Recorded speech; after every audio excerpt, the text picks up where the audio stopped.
Hoy un privilegio estar aquí esta mañana. Muchísimas gracias al Ayuntamiento de Mexicali. Gracias, presidente, por su generosa hospitalidad.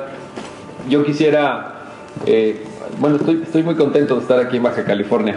De hecho, esta semana es mi semana de Baja California porque el viernes voy a estar en Tijuana, así que prácticamente voy a pasar aquí algunos días entre ustedes y siempre es un gusto venir y ver a una sociedad muy activa, muy participativa y a un gobierno preocupado por estos temas de la apertura, de la rendición de cuentas, de la transparencia. Yo quiero, déjenme, lo voy a hacer así para que sea más dinámico.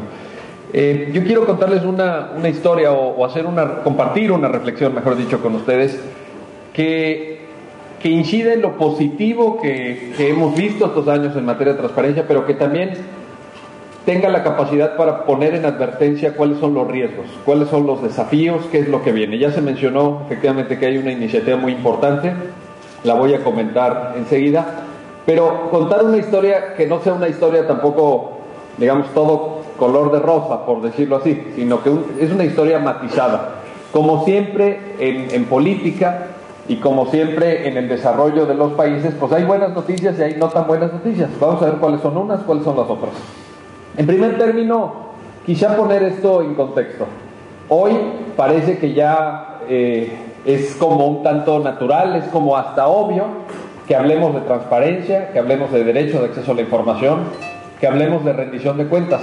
Pero vale la pena poner en un contexto histórico esto porque nos podríamos preguntar cómo estábamos hace 10 años en esta materia. ¿Cómo estábamos hace exactamente 10 años? En el 2002 o en el 2001 o en el año 2000 y veremos, si hacemos esta retrospectiva, lo mucho que hemos avanzado, lo que hoy podemos saber que no sabíamos, todo lo que ha cambiado México en estos años. Y en ese sentido podemos decir que durante décadas el sistema político mexicano fue un sistema basado precisamente en la opacidad, en el secreto, en el control de la información. En México era cierto eso, la información es poder, y en la medida en que se controlaba la información, se controlaba el poder. Hoy esto ha cambiado radicalmente y la información fluye con naturalidad desde el gobierno hacia la ciudadanía, y la ciudadanía toma provecho de esa información para tomar decisiones, para arreglar una serie de cosas. ¿Qué sabemos hoy que no sabíamos hace unos años? Algunas cuestiones obvias, déjenme les cuento 6 cuestiones como muy evidentes. Primero, los sueldos de los funcionarios. Quien lleva tiempo en la administración pública sabe que antes saber cuánto ganaba el presidente de la República, cuánto ganaba alguien que fuera senador, cuánto ganaba un secretario de Estado, era imposible, era como una lotería, ¿no? Y como cuánto ganará un ministro de la Suprema Corte, cuánto ganará un alto funcionario. Hoy sabemos exactamente cuánto ganan, sabemos exactamente cuál es su retribución neta, sabemos cuánto perciben por concepto de bonos, si es que todavía hay bonos, ¿no? Ya se están eliminando, pero en aquellas áreas de la administración pública donde todavía hay bonos, sabemos de cuántos son los bonos, sabemos de cuánto es el aguinaldo, etcétera, etcétera. Esto para los más jóvenes puede parecer obvio. Oye, pues si les pagamos de los impuestos de los ciudadanos, pues lo menos que podemos exigir es que nos digan cuánto es el sueldo. Bueno, esto que puede parecer muy obvio para los jóvenes era un verdadero secreto de Estado hace unos cuantos años. Hoy lo sabemos. Segundo, los contratos de obra pública, los contratos de adquisiciones del sector público. Hoy sabemos, este es un centro público, ¿verdad? Me habían dicho que es del municipio, este centro es un centro cultural. Es así, ya sabemos cuánto costaron. Podemos saber cuánto costaron, podemos saber cuánto costó esta cortina, podemos saber cuánto costó esta especie de mampara, letrero, no sé cómo se llame. Podemos saber exactamente todo lo que ha costado este centro cultural. Podemos saber, podemos pedir información sobre todos los contratos públicos que firma el ayuntamiento, el gobierno del estado, la presidencia de la república. Podemos saber todos los contratos que hace Pemex, en cuánto cobra, en cuánto compran los tubos por los cuales van los derivados del petróleo, etcétera, etcétera. Eso hace 10 años no lo sabíamos. Hoy puede parecer muy obvio, antes era un secreto de Estado. 3, hoy podemos saber, porque tiene que estar ya esa información publicada en internet, es la llamada información de oficio, los organigramas de todas y cada una de las dependencias públicas, de tal suerte que hoy con eso logramos eliminar, bueno, para quien se quiera meter a internet y verlo, por supuesto, pero logramos eliminar esa traba continua de quien tenía que hacer un trámite público, en donde muchos de ustedes se acordarán, iba un ciudadano a una oficina, preguntaba por un trámite y le decía, no, aquí no es en la oficina de allá, fórmate en aquella fila.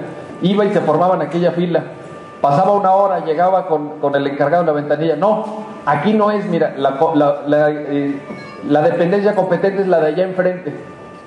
Filas y filas y filas, porque uno no sabía dónde estaba realmente la dependencia que tenía la facultad para expedir un permiso, una licencia, etcétera, etcétera. Hoy lo sabemos, todos los organigramas están puestos en internet. Hoy sabemos cómo se estructura exactamente cada dependencia pública, cosa que hace unos años, por supuesto, no sabíamos.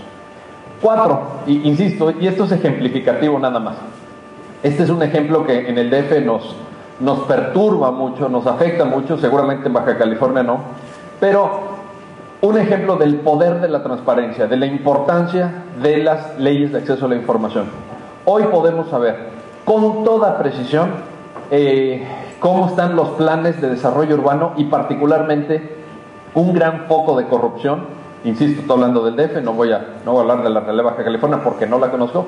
Ese gran foco de corrupción que se llama uso de suelo. El uso de suelo. Hoy podemos saber exactamente cuál es el uso de suelo. Si ustedes están ahorrando, llevan años ahorrando, están dedicando sus ahorros, parte de su sueldo, etcétera, porque quieren comprarse una casa. Antes de comprarse esa casa, yo les sugiero, aquí en Mexicali o en Tijuana o en Rosarito, en donde sea, o en el DF o en Querétaro o en San Luis Potosí, que se metan a internet y en las páginas de transparencia consulten el uso de suelo o pidan la información que no está en internet del uso de suelo, porque esto es fabuloso para que sus ahorros estén bien protegidos. Porque si se compran una casa, llevan 10 años ahorrando, compran una casa en una colonia que tenga un uso de suelo industrial o comercial, etcétera, esa vivienda se va a devaluar con el tiempo. En cambio, si compran su casa en una colonia estrictamente residencial, se va a mantener ese valor. Fíjense qué importante nada más. ¿Y por qué esto? Además, este ejemplo del uso de suelo me da también pauta para plantear ante ustedes que esto es un fuerte inhibidor, ojo, inhibidor, o sea, quiere decir que inhibe, que disminuye, que hace más difícil la corrupción. Porque imagínense que el uso de suelo fuera secreto, imagínense que el plan de desarrollo urbano no fuera público, pues ¿qué pasaba? Pues que se prestaba a cantidad de arreglos, a cantidad de abusos, a cantidad de licencias de construcción sin ningún tipo de fundamento legal. O sea, se construía como se quería. Y luego también, se los voy a decir con todas sus letras, espero no molestar a nadie, pero se prestaba mucho a que los funcionarios que tenían el control del plan de desarrollo urbano y de uso de suelo hacían que sus allegados, que sus amigos, a veces hasta que sus choferes o sus empleados domésticos compraran grandes extensiones de terreno que era rural, ¿verdad? Pero que ellos sabían que se iba a convertir en terreno de uso urbano o urbanizable al poco tiempo. Y así se hicieron varias de las grandes fortunas de este país, compañeros. Así se hicieron precisamente, en la opacidad. Todavía hace poco fue a un estado del centro de la República, la semana, hoy es martes, ¿verdad? Hoy es lunes.